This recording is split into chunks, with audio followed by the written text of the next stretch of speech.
like there is this it's purposeful to separate everyone, to divide, Yeah.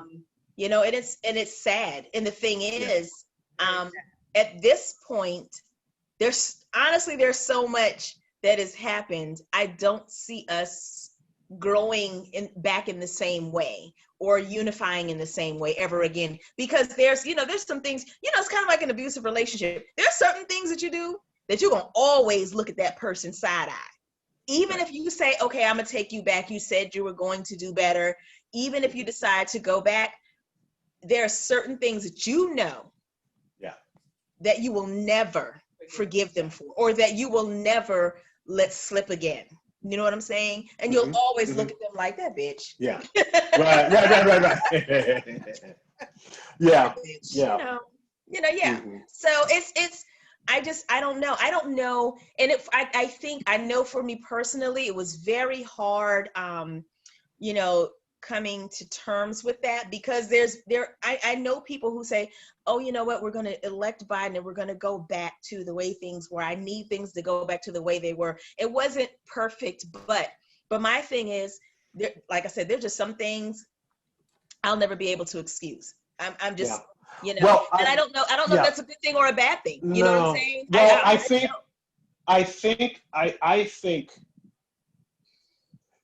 and the reason we're not going to go back, it goes back to that whole corny, because it is corny now, the whole term about being woke. I think because we are more aware, and now as a people, I'm talking about people of color, I'm mainly talking about African Americans, we're done with the status quo. I think we're done with that. We're done with, getting pieces here towards every now, you know what I mean, as far as progress as a people, and our relationship with whites, and just our position in society in America now.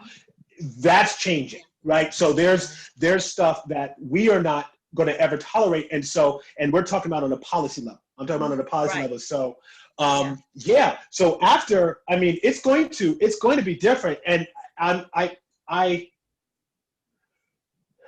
a little concerned if Trump wins, what that's going to look like for us. Like, is it going to, because I know they're going to, just like there are little things taking place that you might not hear about, but these little racial incidences that are, being spurred by the good boy, not the good boys, but other little white nationalist groups, the Proud Boys and all that kind of, and I'm not going to say they're all doing it, but those kind of groups, I think more of that is going to happen. People will feel like they have a complete license to do whatever the heck they want to do.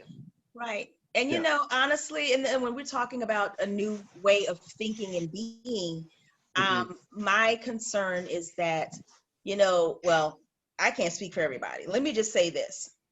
We have been in this country a long time.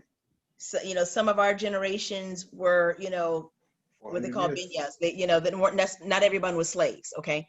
So, but my thing is, regardless, I personally am done with seeing the bloodshed. I think we have paid more than enough to this country. Hey, I don't want to see it anymore. I really don't. If I have told my husband, if we weren't married and I had no children, I'd be out. Because to me, how much more can you give? And it's interesting because nobody loves this country more than Black folks. I don't care what anybody says. But the country doesn't love us. But the country doesn't love us. That's the problem, right? So how much more can you give? It's an abusive relationship. There you go. We are in an abusive relationship with America. No, well, I'm done with the trauma. I have been traumatized. I'm good. Right. So I don't know what this looks like going forward. You know what I'm saying? I will continue to do as much as I can. But I'm done with the bloodshed. I'm done with it.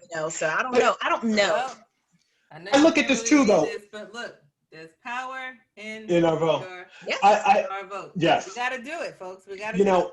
I look at it too, like maybe we were, as I'm talking about our generation, maybe we were too complacent, because I mean, if you look, every generation, as far as when it comes to people of color, we've had to deal with shit. We have, you know what I mean? Like so we're not, our generation, we're not exempt, right? Like, I mean, this is part of our story, you know, and having to, unfortunately, deal with and be a part of this, shit. I don't think we've been too complacent. I think what has happened is that, so that the reality is there have been revolts over the years, decades, okay? Right. You don't always hear about them. History, covers them up. From time to time, you'll hear about a Tulsa or a Rosewood. You know what I'm saying? Right. But the thing is, then it quietly goes away, and then all of a sudden, you've got a Lovecraft Country, or you've got a Watchmen, and people are like, "Oh my gosh, that was real." Yes, it was real. Okay.